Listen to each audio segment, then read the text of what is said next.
Playing with your friends in the school playground is something we all remember as adults. But when you live in Vancouver Island's remote wilderness, there are dangers that pose a real threat. Whilst the children play, a cougar stalks in the bordering woodland. Its eyes lock onto one young boy. His fate is sealed. Hit that like button and subscribe right now.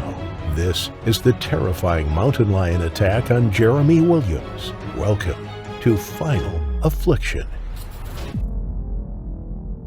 At just 8 years old, Jeremy Williams attended his local Cougar elementary school, along with his 4-year-old brother Daniel. They were members of the native Cougar people. Their father also taught at the school in the isolated community on British Columbia's Vancouver Island. Belonging to a community steeped in tradition and rich in culture, Jeremy and Daniel were 2 of the 300 First Nation people living in the village. The rural, isolated community was situated 140 miles northwest of Victoria, surrounded by beautiful wilderness. Cougar is the most northwesterly contemporary settlement of the Nootka-speaking natives. It is a fishing village. The food of the ocean has provided for the community for generations. The First Nations people came there over 4,000 years ago. They were drawn by the rich sea life, natural resources, mild climate, and the beautiful surroundings. But in those surroundings were hidden dangers. Wild animals lurked. Most turned away at the first sight of a human,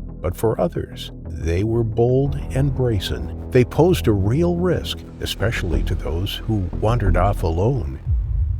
The close proximity of the school to the wilderness was a concern for parents. They had repeatedly asked school governors to erect a fence around the school and its grounds. They knew that wild animals were common in the area, and they believed that it was only a matter of time before an attack on the school children. Sadly, they were right. During the recent weeks, there had been more and more cougar sightings on Vancouver Island. The cats were naturally curious animals, and some had little fear of humans. They approached walkers, cyclists, and even wildlife rangers. The advice was always to stand still, wave your arms above your head, and shout. Never turn your back on a cougar and try and throw something at it. Any small children should be picked up.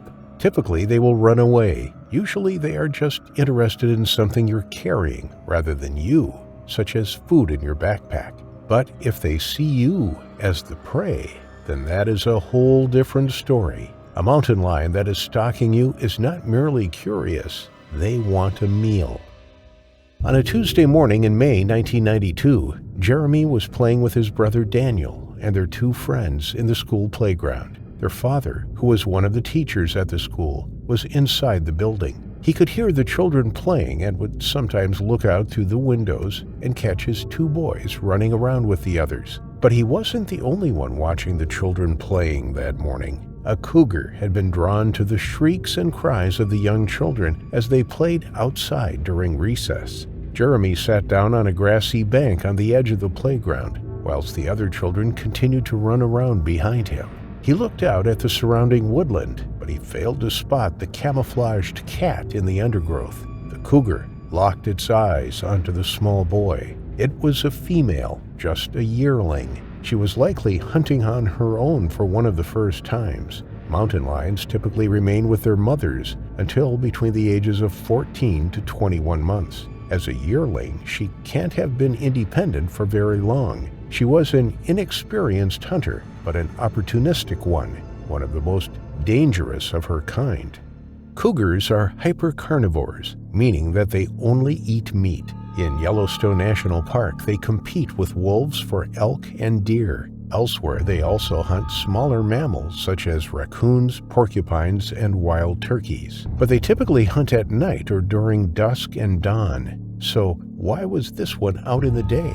Perhaps it had had an unsuccessful night on the hunt. Perhaps it was very, very hungry. The cougar crouched down low, her belly inches from the ground. Slowly, she crept forwards in the undergrowth, her footsteps silent on the ground, her eyes unblinking. Then she made a dash for it, suddenly running from the woodland towards the boy. She covered the open ground between Jeremy and herself in a second. A flash of brown caught Jeremy's eye, and he looked up and screamed as he saw the 60-pound, 27-kilogram mountain lion launch itself at him. He didn't have time to get up and run. It jumped on top of him, instinctively going for the neck.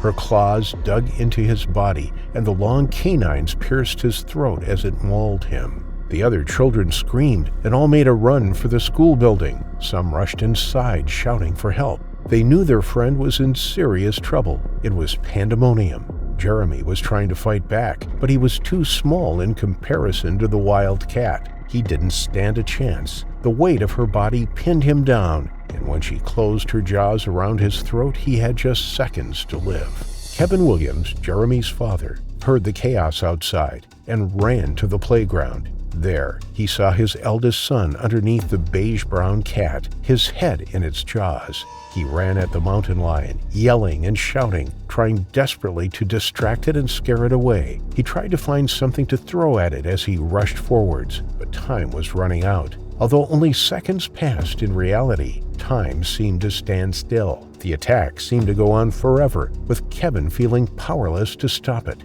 Then the school janitor, also hearing the terrified screams of the school children, came running outside with his rifle. He lifted it, took aim, and fired a single shot. The cougar collapsed on the ground next to the youngster, but it was too late. It had already delivered its fatal bite. There was nothing Kevin could do for his son. He held the boy, limp in his arms, whilst his 4-year-old son, Daniel, Jeremy's younger brother, watched on. The death of one of their own shook the close-knit Cayuquit community. It was a tragedy that could so easily have been avoided.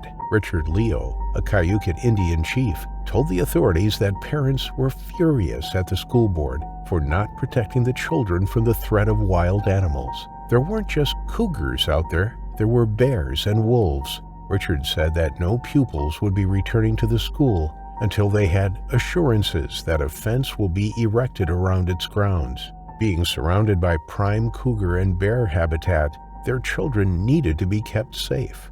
A dozen children were in the playground that day. They witnessed one of their friends being killed right before their eyes. And for Daniel, he had watched in horror as his older brother was mauled just feet from where he stood. Professional counseling was provided for those children, and there was an outpouring of support from the local community. It was a tragedy that will never be forgotten by those in Cayuquit.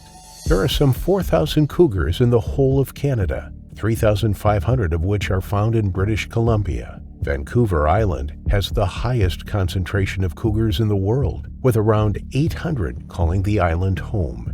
In the past 100 years, 5 people have lost their lives to the mountain lions in British Columbia. Surprisingly, all but one of these occurred on Vancouver Island. During the same period, 29 non-fatal attacks occurred in British Columbia, 20 of which were on the island. The majority of these were on children under the age of 16. Although these attacks are devastating for all involved, they are actually exceedingly rare. But it is the elusiveness of the cougars that makes them so terrifying, knowing that they are out there and that they are born predators with the ability to take down a 600-pound moose. Most Canadians will never see one, but for those that do, it often comes along with their terrifying final affliction.